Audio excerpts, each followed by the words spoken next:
उन्होंने एक बात और कही है कि भारत में इस्लाम आक्रांताओं के साथ आया, ये तथ्य झुठलाया नहीं जा सकता। ये लाइन है भागवत साहब की। तो भागवत साहब को मैं करेक्ट कर दूं कि इतिहास का ज्ञान बढ़ा लेना चाहिए। जो बचपन से शाखाओं के बाद में, विकिर के बाद में होने वाली चकल्लस से जो ज्ञान आपको मिला है उससे आगे बढ़ें, थोड़ा सा अपने ज्ञान को विस्तृत करें। और मेरा सुझाव है कि थोड़ा वक्त निकाल कर, महाराष्ट्र से गुजरात बहुत दूर नहीं है, उनको गुजरात चले जाना चाहिए। और वो बड़ा आसान रास्ता मैं आपको बता रहा हूँ, भावनगर है गुजरात में, वहाँ पे घोंघा है, वहाँ पे एक ये मस्जिद मैं आपको दिखा रहा हूँ स्क्रीन पे, ये मस्जिद देख आनी चाहिए। ये मस्जिद हिंदुस्तान के इतिहास की बहुत महत्वपूर्ण मस्जिद है। और ये जब आप आक्रांताओं के आने की बात कहते हैं, महमूद गजनवी के आने की बात कहते हैं, तो उसके आने से भी 300-400 साल पहले से ये मस्जिद खड़ी है। ये मस्जिद उस ज़माने से इस भारत की धरती पर है, हमारे भारत की धरती पर है, जब मोहम्मद साहब जिंदा थे। ये उस समय की मस्जिद है। आपको अगर 7वीं शताब्दी के शुरू में ये बनी थी, इस दुनिया की उन गिनी चुनी मस्जिदों में से एक है जिसका रुख यरूशलेम की तरफ है। ये काबा की तरफ देख के नहीं बनाई गई है। यहाँ अगर नमाज़ पढ़ेगा आदमी तो उसका रुख यरूशलेम की तरफ होगा, क्योंकि उस दौर पे जो नमाज पढ़ी जाती थी उसमें काबा की तरफ रुख नहीं होता था, बैतुल मुक़द्दस रुख इसको कहा जाता है। और वो जाके फ़िलिस्तीन के अंदर एक जगह पे ये रुख होता था, और वहाँ पे यरूशलेम में ये रुख करके पढ़ी जाती थी। यानी मोहम्मद साहब के ज़माने में जब काबा में नमाज़ पढ़ी जाती थी, उससे भी पहले मोहम्मद साहब जब मौजूद थे, भारत में गुजरात में ये मस्जिद मौजूद थी। और मैं आपसे निवेदन करूँगा भागवत साहब, कृपया इस मस्जिद को देखाएं, थोड़ा इतिहास का ज्ञान दुरुस्त होगा। आप बहुत कार्बन डेटिंग कराते हैं, इसकी भी करा लें, उससे और भी ज्ञान दुरुस्त होगा। और भगवान के लिए इस मस्जिद की आप हालत देखिए, दशा देखिए। ये भारत के इतिहास की धरोहर है। दुनिया में इस्लाम बाहर, अरब देशों से बाहर अगर कहीं पे आया तो भारत में सबसे पहले आया था। और जो शुरू में मस्जिदें बनी थी उन्हीं में से एक ये है, तो ये बड़ी निशानी है।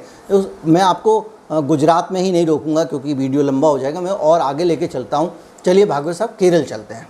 केरल में मैं आपको लेके चलता हूँ उसी दौर, उसी 7वीं शताब्दी में आपको एक और मस्जिद मिलेगी जिसको कहते हैं प्राचीन मस्जिद है, और इसका नाम है, केरल के कोंडगलूर तालुका है, कोंडगलूर तालुका, वहाँ के मेथला गांव में ये मस्जिद आज भी है। इसका नाम है चेरामन जुमा मस्जिद। इस मस्जिद को बड़ी अच्छे से वहाँ मेंटेन किया गया है, लोगों ने इसका ख्याल रखा है। ये गुजरात में नहीं है, गुजरात में मेंटेन नहीं हो रही है, केरल में हो रही है। ये मस्जिद भी उससे भी पुरानी है, उसी दौर की मस्जिद है। और इस मस्जिद को 629 सन 629 में, आज सन 2100 है, इसे 629 में इसको बनाया गया था। और ये उससे 300-400 साल पहले बनी थी। ये दोनों मस्जिदें, एक और मैं आगे बताऊंगा, ये वही 5-7-10 साल के अंदर में बनी है। और इन सभी मस्जिद को बनाने वाले लोग आक्रांता नहीं थे। इसको बनाने वाले अरब के बहुत सारे व्यापारी थे जो उन दिनों आया करते थे।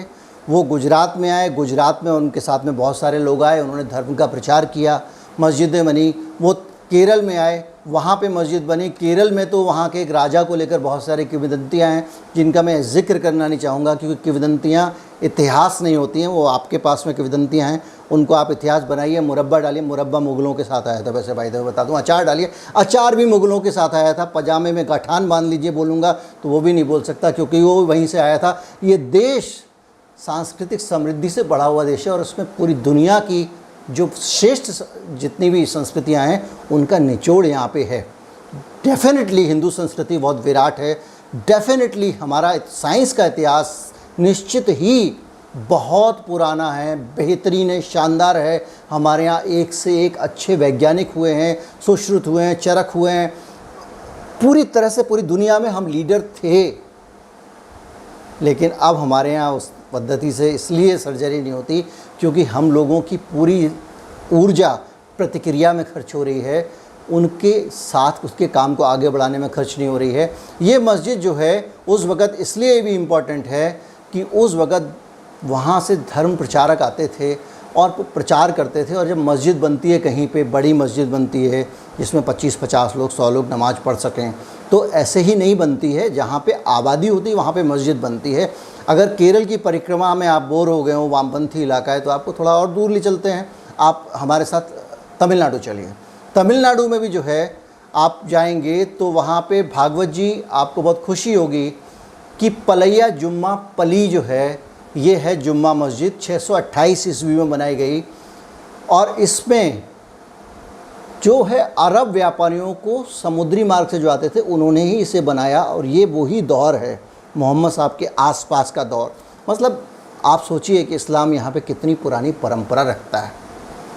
इस्लाम के इस देश में रहने वाले मुसलमानों को अगर लोग ये कहें कि वो आक्रांताओं के द्वारा बनाए गए मुसलमान हैं, तो मैं आपको बता दूं। लेकिन हाँ, ये बातें सुन के कोई ये ज़रूर कह सकता है कि साहब आप ये कह रहे हैं